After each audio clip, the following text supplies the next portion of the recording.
Hey everybody, it's Tyler with Green Mountain CrossFit. I'm back again. I'm going to talk a little bit about wrist prep. We've got some handstand work in the mix, and whenever we have handstand work, we tend to see a lot of wrist being the limiting factor for a lot of people, right? Obviously, there's a lot of other stuff involved, but it is really important that we take the time to prep our wrists. This is a smaller joint, not designed to bear a lot of weight in and of itself, and then we spend almost no time on our hands crawling, digging through the dirt anymore, foraging, all the fun things that we used to do as cave people that we don't do anymore. So the wrist tends to be a very limited joint. We tend to live our lives within about 40 degrees of flexion extension between running our mouse or typing on a keyboard or running our Facebook on our smartphone, whatever it is. So we're going to try to give you guys a couple of exercises to help prepare you and your wrists for any weight-bearing work on your hands.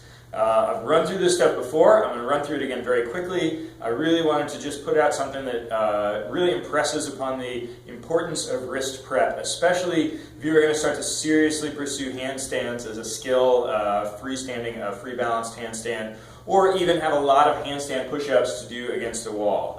You can imagine a workout with lots of front squats, lots of handstand push-ups, and lots of wrist pain before, during, and after. So let's see if we can get you out of that mode a little bit. A couple of things to keep in mind. Number one, wrist is a delicate joint, so not a ton of pressure on this, right?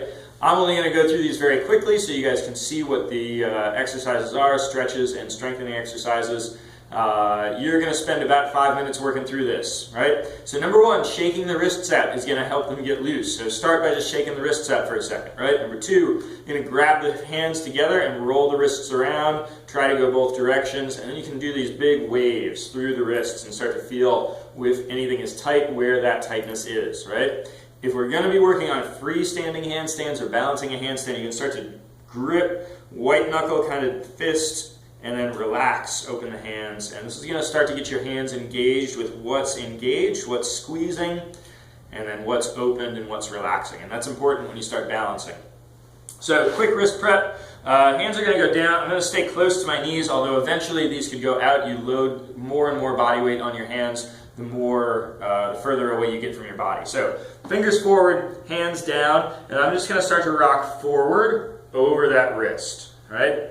Forward in the same direction as the fingertips. I want to try to keep the palm of my hand flat on the ground as I rock forward. If this is really hard for you, you can pin one hand down and do one at a time. And you may not go this far, you may go further. Everybody's going to have different flexibility levels. So that's one, about 10 pulses into that.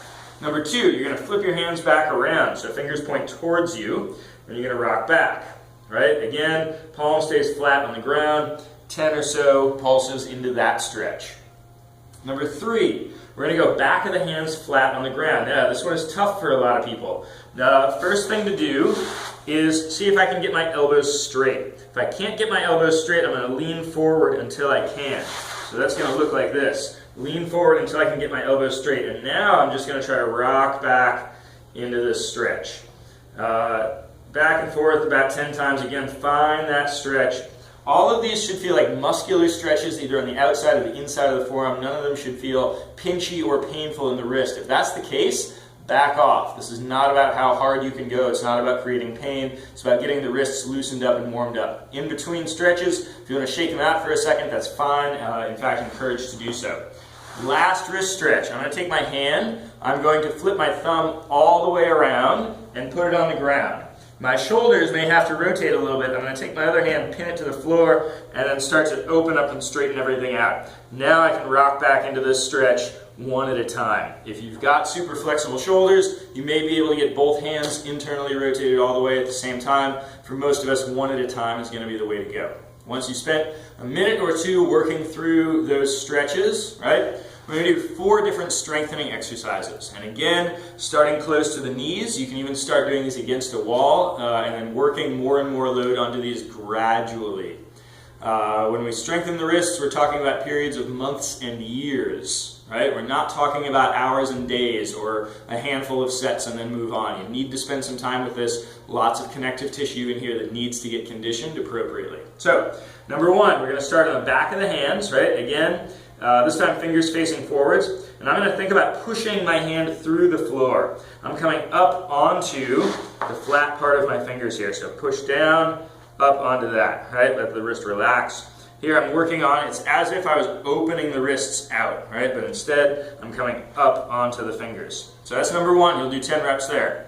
Number two, you're gonna put your hands flat, and you're gonna lift up just to the first knuckle on the palm. So you're pushing through the floor again, but these fingers will stay flat. First knuckle comes up, their first knuckle stays on the ground, palm comes up.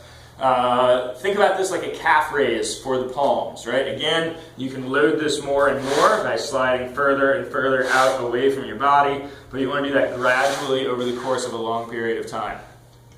So that's two. Number three, you're going to find a position on your fists. I'm going to rock forwards as far as I can, and then backwards. Forwards and backwards. When I count these, forwards and backwards is 1, there's 2, right? So this is ulnar and radial deviation this way and this way. You will have more range of motion in one direction than the other. That's okay, but we want to get the wrists moving in that direction as well, right? So that's number 3, 10 reps there. Number 4 is going to be palms flat, fingers together, and I'm going to push up onto my fingertips. Now again, this needs to be a good strong position, so only load it as much as you can. What we don't want is the fingers going all wonky and wiggly or collapsing back down onto the ground. So press up onto the fingertips, press back down. There are a lot of other wrist exercises out there, and I go through these more in depth in another video that I've already posted. I think the title is Wrist Series, something like that. But again, super important that we take the time to prep the wrist so that these don't become the limiting factor. We spend very little time in CrossFit thinking about the wrist specifically, and here's a couple of things that you can do to help directly with that wrist. So, hope you enjoy them. Spend some time with these, play with these. If you are somebody who has wrist issues, this is a series that can be helpful if you do it consistently. I do this at least 3 to 4 times a week as I have been focusing on hand balancing more and more. So if that's you, I suggest you play with this. And again, be gentle, go slow. Don't load these things up too quickly. All right? Thanks, and have fun.